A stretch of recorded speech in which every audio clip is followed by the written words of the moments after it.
Assalamualaikum warahmatullahi wabarakatuh. Halo semuanya, perkenalkan nama saya Raden Syailendra.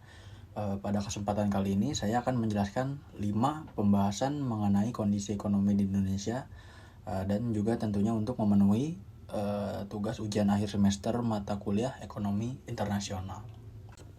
Pertanyaan pertama, pertumbuhan ekonomi negara-negara mitra dagang utama Indonesia dari tahun 2025 sampai triwulan 1 2026. Negara mitra dagang utama Indonesia di sini antara lain adalah Tiongkok, Amerika Serikat, India, Jepang, dan juga Singapura. Selama tahun 2025 hingga triwulan 1 2026, pertumbuhan ekonomi negara-negara tersebut menunjukkan kondisi yang berbeda-beda. Seperti Tiongkok nih, yang masih mengalami pertumbuhan, tetapi lebih lambat dibanding beberapa tahun sebelumnya, karena lemahnya sektor properti dan permintaan global. Dan adapun Amerika Serikat tetap tumbuh baik ya, cukup baik, didukung oleh konsumsi masyarakatnya yang tinggi, walaupun tingkat suku bunganya masih relatif tinggi juga, seperti itu. Dan ada pula India yang menjadi salah satu negara dengan pertumbuhan ekonomi tercepat karena didukung konsumsi domestik dan investasi yang kuat. Sementara itu, Jepang dan Singapura mengalami pertumbuhan yang lebih moderat ya, akibat perlambatan perdagangan dunia. Dan bagi Indonesia, kondisi ini sangat berpengaruh karena negara-negara tersebut merupakan tujuan utama ekspornya.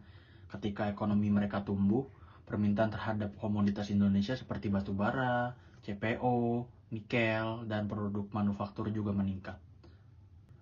Begitupun sebaliknya, jika ekonomi mereka melambat, maka ekspor Indonesia berpotensi ikut menurun juga. Pertanyaan kedua, neraca perdagangan Indonesia yang surplus karena didukung arus logistik nasional. Neraca perdagangan adalah selisih antara nilai ekspor dan impor.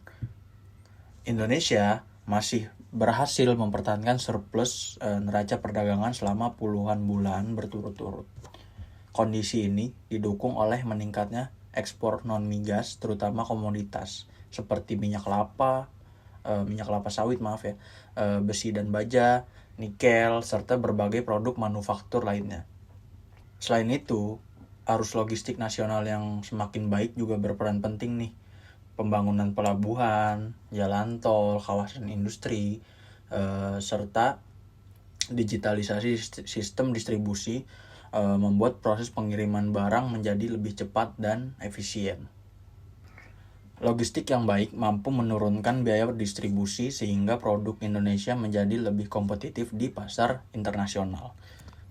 Dengan demikian, surplus neraca perdagangan tidak hanya dipengaruhi oleh tingginya ekspor nih, tetapi juga didukung sistem logistik yang semakin efisien, sehingga barang dapat dikirim tepat waktu dan biaya distribusi menjadi lebih rendah, seperti itu.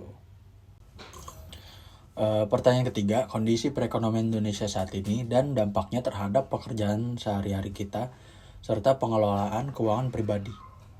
Secara umum, kondisi perekonomian Indonesia masih cukup stabil ya, walaupun menghadapi tantangan global seperti perlambatan ekonomi dunia, ketidakpastian geopolitik, dan fluktuasi nilai tukar rupiah. Pertumbuhan ekonomi tetap didukung oleh konsumsi rumah tangga, investasi, dan kegiatan di industri. Jika saya kaitkan dengan tempat saya bekerja di bidang pembiayaan atau leasing, kondisi ekonomi sangat memengaruhi kemampuan bayar konsumen. Ketika ekonomi melambat, sebagian debitur mengalami penurunan pendapatan, sehingga resiko keterlambatan pembayaran meningkat. Hal ini membuat perusahaan harus lebih selektif ya dalam pemberian pembiayaan serta lebih aktif melakukan monitoring terhadap kualitas kreditnya. Sedangkan dari sisi pengelolaan keuangan pribadi saya, kondisi ekonomi saat ini membuat saya lebih berhati-hati dalam mengatur pengeluaran. Saya juga berusaha memprioritaskan kebutuhan dibanding keinginan, tetap menyisihkan dana darurat, menabung secara rutin, serta menghindari hutang konsumtif agar kondisi keuangan tetap sehat apabila terjadi ketidakpastian ekonomi. Pertanyaan keempat, IHSG turun ke 6.116 dan rupiah melemah menjadi 17.843 per dolar Amerika Serikat. Bagaimana sih cara menyikapinya?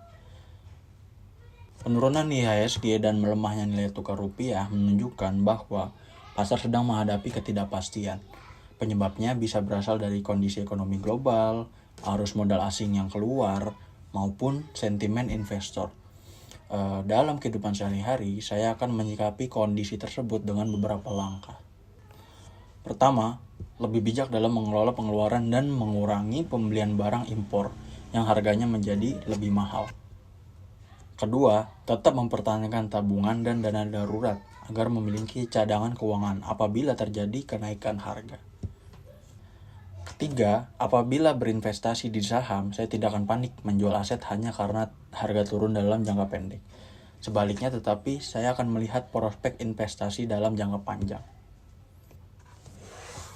Keempat, saya akan terus meningkatkan kemampuan dan keterampilan kerja sehingga tetap memiliki daya saing walaupun kondisi ekonomi yang sedang tidak stabil. Menurut saya, menghadapi kondisi ekonomi tidak cukup hanya mengandalkan penghasilan, tetapi juga harus memiliki pengelolaan keuangan yang disiplin. Seperti itu. Pertanyaan kelima, capital outflow asing mencapai 4,5 triliun. Apa sih dampaknya bagi perekonomian Indonesia? Capital outflow adalah kondisi ketika investor asing menarik dananya dari pasar keuangan Indonesia untuk dipindahkan ke negara lain. Apabila capital outflow terjadi dalam jumlah besar, terdapat beberapa dampak. Pertama, nilai tukar rupiah cenderung melemah karena permintaan terhadap mata uang asing meningkat ya. Kedua, harga saham dapat mengalami penurunan karena banyak investor yang menjual asetnya. Dan ketiga, biaya pinjaman dapat meningkat apabila suku bunga ikut naik untuk menjaga stabilitas ekonomi. Keempat, kepercayaan investor terhadap pasar keuangan bisa menurun apabila kondisi berlangsung dalam waktu yang lama. Namun demikian, apabila fundamental ekonomi Indonesia tetap baik, serta kebijakan Bank Indonesia dan pemerintah berjalan efektif, maka dampak tersebut masih dapat dikendalikan, sehingga stabilitas ekonomi tetap terjaga. Seperti itu. Sebagai penutup, dapat disimpulkan bahwa kondisi ekonomi global sangat memengaruhi perekonomian di Indonesia, baik melalui perdagangan internasional, investasi, nilai tukar, maupun pasar keuangan. Oleh karena itu, pemerintah perlu menjaga stabilitas ekonomi melalui kebijakan fiskal yang dapat moneter yang tepat. Sedangkan masyarakatnya harus mampu mengelola keuangan secara bijak ya, agar tetap siap menghadapi perubahan kondisi ekonomi.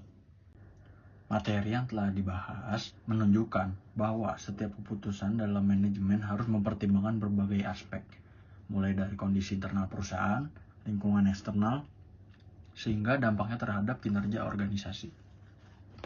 Teori-teori yang telah dipelajari bukan hanya untuk menjawab soal ujian, tetapi juga menjadi bekal dalam menghadapi permasalahan yang nyata di dunia kerja. Dengan memahami konsep-konsep tersebut, seorang manajer dapat mengambil keputusan yang lebih efektif, efisien, dan tepat sasaran. Dan dari pembahasan ini, saya juga memahami bahwa setiap perusahaan memiliki tantangan yang berbeda, sehingga solusi yang diterapkan tidak bisa disamakan. Oleh karena itu, kemampuan menganalisis masalah, memilih strategi yang tepat, serta melakukan evaluasi secara berkala menjadi kompetensi yang penting yang harus dimiliki oleh setiap calon manajer maupun pelaku bisnis. Dan juga perlu ditekankan kembali bahwa jawaban dari setiap pertanyaan saling berkaitan. Konsep-konsep yang dibahas membentuk satu kesatuan dalam memahami bagaimana sebuah organisasi dikelolakan agar mampu mencapai tujuan yang secara efektif. Oleh sebab itu, penguasaan materi ini sangat penting sebagai dasar dalam pengambilan keputusan bisnis. Demikian penjelasan yang dapat saya sampaikan. Terima kasih banyak atas perhatiannya. Mohon maaf bila ada salah perkataan. Wassalamualaikum warahmatullahi wabarakatuh.